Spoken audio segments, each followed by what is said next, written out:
There is nothing minor league about Ted Kubiak. He got underneath that?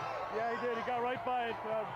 Damn it. He is comfortable with who he is and what he is. Nice going in. Attaboy. Great job. Great job, Smitty. Our cameras met Kubiak in June, where we pitched the idea of traveling with him and his team. It's like a soap opera, really. Expecting limited access at best, Kubiak opened the doors to his bus, his clubhouse. I don't know why we seem to be as tight as I perceive. Relax.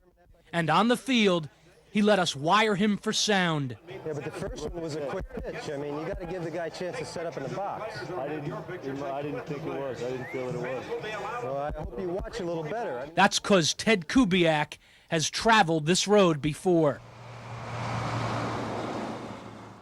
God, I remember in the Eastern League leaving games at midnight and riding until the next afternoon at 4 o'clock, getting into Charleston, West Virginia, and playing a doubleheader at 6. You know, that's the kind of things these guys go through.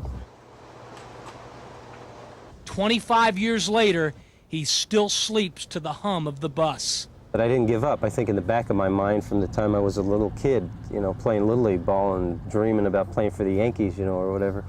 I mean, I just thought I could play in the big leagues. Ted Kubiak was contemplating retiring from Major League Baseball after the 1976 season.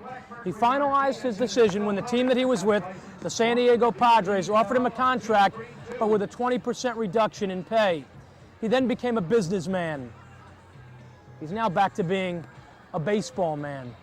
Unless you're positive you can throw the guy out at third, keep the guys off second. I see a guy who'll come out here and work. If there was 25 hours in a day, he'd give you 25 hours. He's not afraid to get out here and get dirty with you, you know. You know, I've told you this earlier. This is where we find out who the hell can play.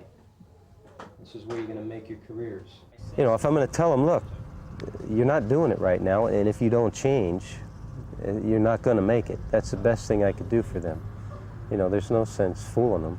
We release a guy one day, he's gone. You know, somebody else is in his locker and he's wiped out of the other guy's lives, you know, and here you're with a guy, you know, what, 20 hours a day sometimes.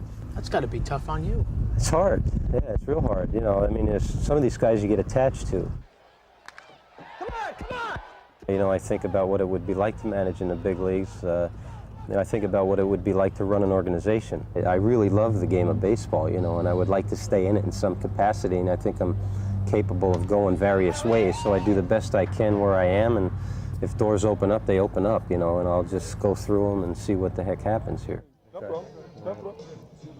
No problem. You got to make sure it's okay, though.